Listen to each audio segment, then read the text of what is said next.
Shalom, selamat pagi, sahabat Petra yang terkasih. Sudahkah Anda mengasihi orang lain hari ini?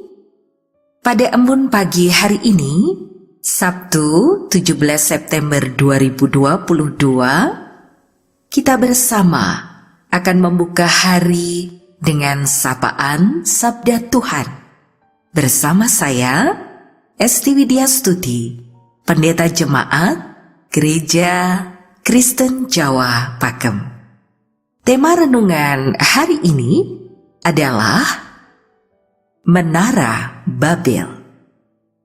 Dan kita bersama akan mendasarkannya dalam firman Tuhan melalui Kitab Kejadian pada pasal 11 ayat yang pertama sampai dengan ayat yang ke-9. Namun, mari kita siapkan dengan merendahkan hati kita di hadapan Tuhan. Kita berdoa terlebih dahulu. Terima kasih ya Tuhan, hari baru telah Kau berikan dalam hidup kami, waktu dan kesempatan untuk terus belajar dekat dan lekat padamu, mendengar, merasakan, memahami sabda Tuhan sebagai dilah di dalam jalan kehidupan kami. Mampukan dalam kerapuhan diri kami belajar untuk menerimanya dengan baik. Dalam Tuhan Yesus kami berserah. Amin. Sahabat Petra, mari bersama kita membuka Alkitab kita. Kita siapkan dari Kitab Kejadian pasal 11 ayat yang pertama sampai 9. Menara Babel. Adapun seluruh bumi, satu bahasanya dan satu logatnya. Maka berangkatlah mereka ke sebelah timur dan menjumpai tanah datar di tanah Sinear. Lalu menetaplah mereka di sana. Mereka berkata seorang kepada yang lain, "Marilah kita membuat batu bata dan membakarnya baik-baik." Lalu batu bata itulah dipakai mereka sebagai batu dan gala-gala sebagai tanah liat. Juga kata mereka, "Marilah kita dirikan bagi kita sebuah kota dengan sebuah menara yang puncaknya sampai ke langit. Dan marilah kita cari nama, supaya kita jangan terserak ke seluruh bumi."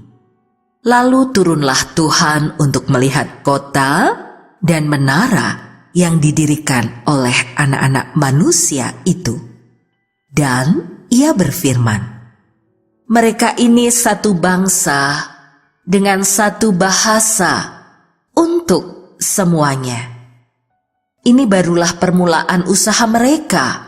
Mulai dari sekarang, apapun juga yang mereka rencanakan, tidak ada yang tidak akan dapat terlaksana.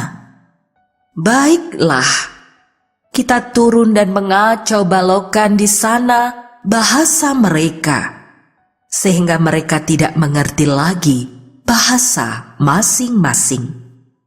Demikianlah mereka diserakkan Tuhan dari situ ke seluruh bumi, dan mereka berhenti mendirikan kota itu.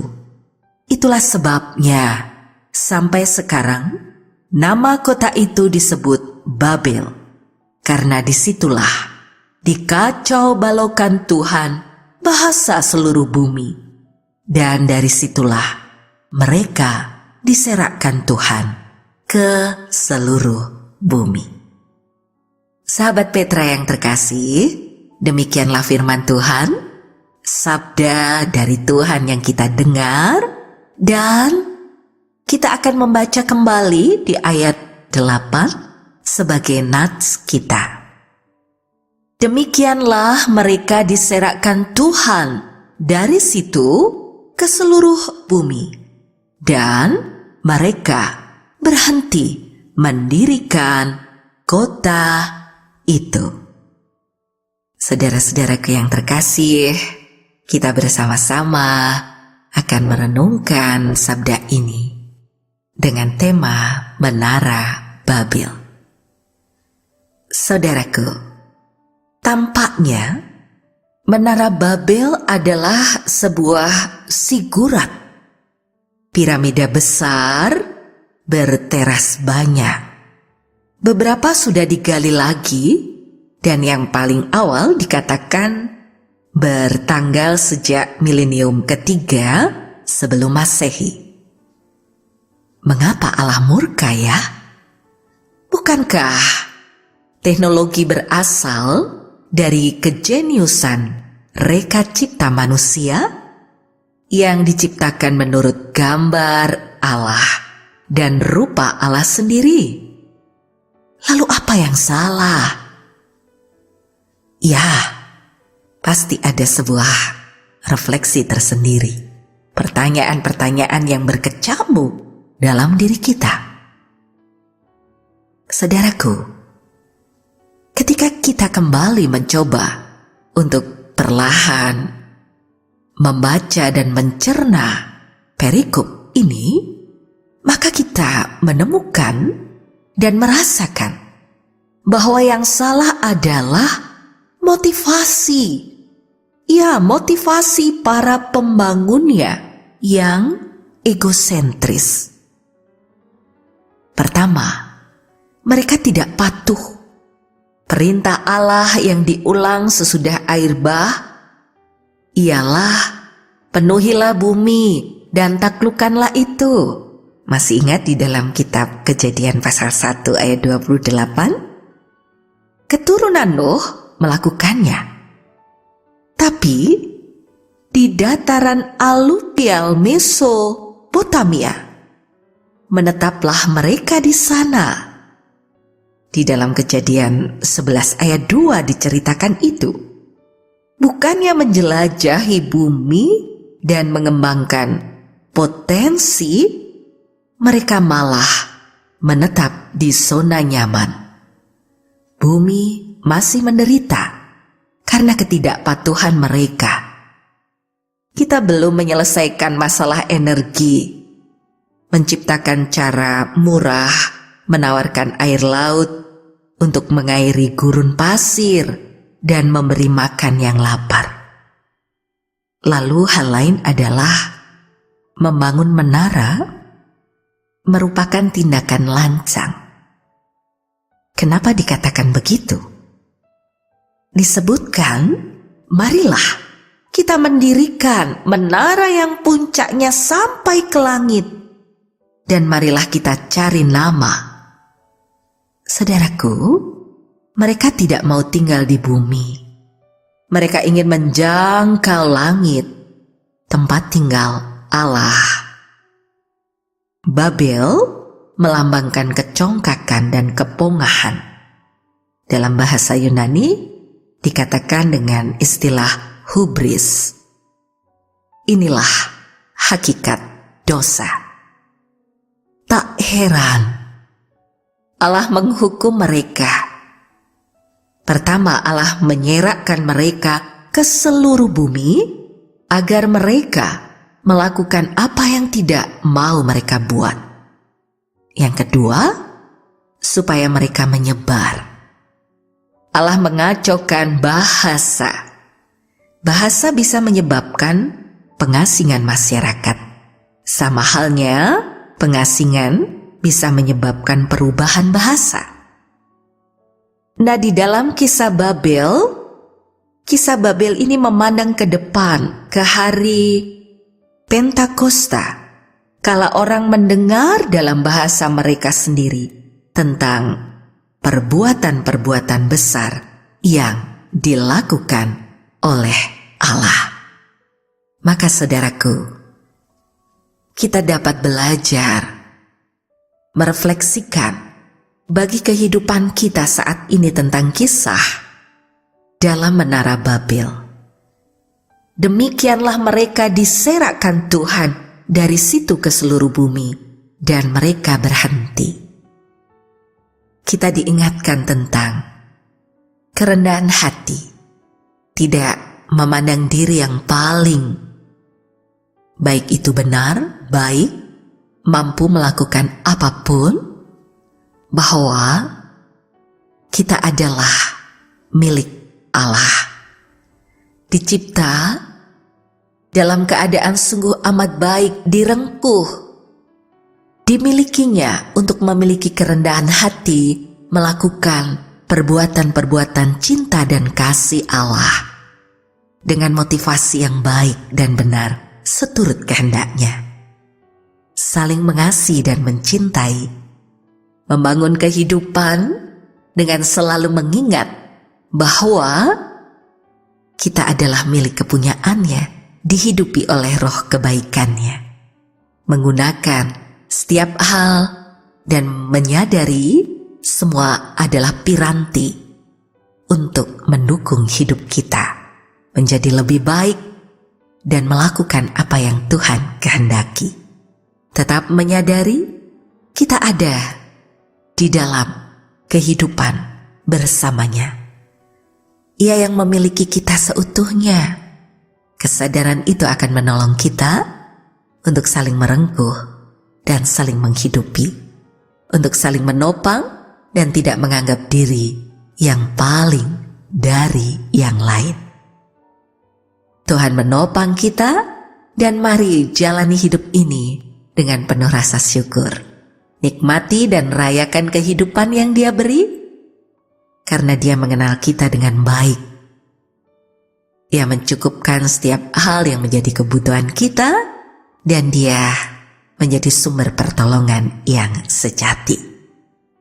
Saudaraku yang terkasih, sahabat Petra yang mengasihi dan dikasihi Tuhan Yesus Kristus, demikianlah ambun pagi pada hari ini, dan mari saudara kita mengakhirinya di dalam doa.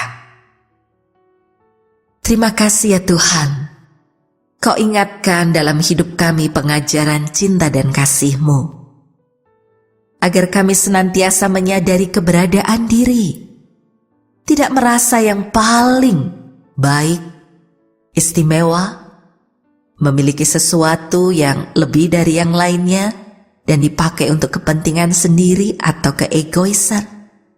Engkau mengingatkan agar kami memiliki kerendahan hati, menyadari bahwa semua yang ada adalah dari Engkau dan menjadi piranti untuk mewujudkan pekerjaan cinta kasih-Mu.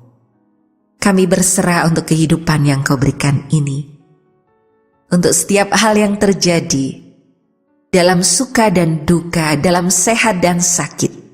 Karena itu kami mau menyerahkan setiap pergumulan kami, kehidupan saudara-saudara kami, mereka yang ada dalam berbagai hal.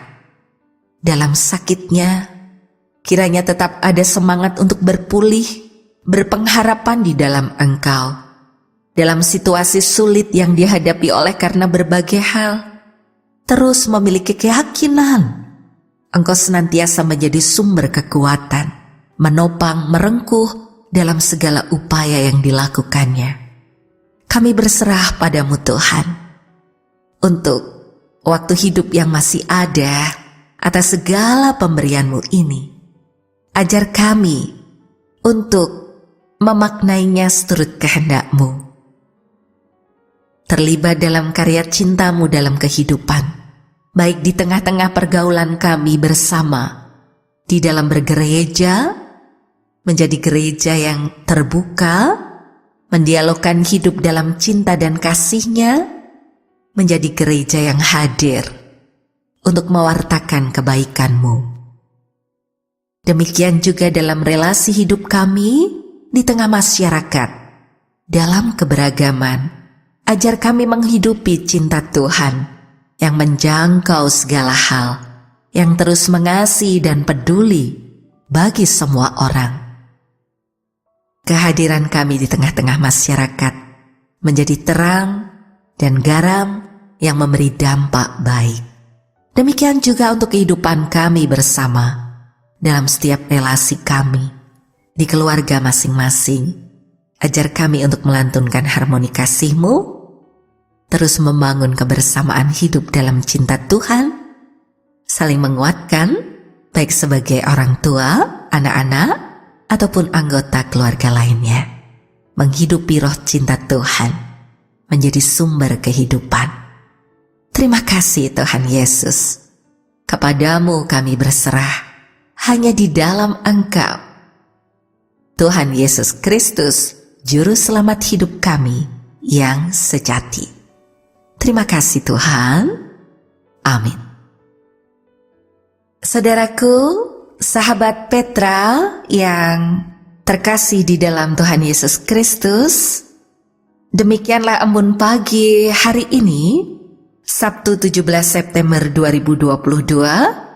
Kiranya sabda Tuhan memberikan hikmat, kekuatan, penghiburan bagi kita untuk menikmati sepanjang hari ini. Saya Esti Widyastuti, Pendeta Jemaat Gereja Kristen Jawa Pakem, mohon diri. Mohon maaf bila ada kata yang kurang berkenan. Sahabat Petra yang terkasih, selamat mengasihi orang lain hari ini dan Tuhan Yesus memberkati.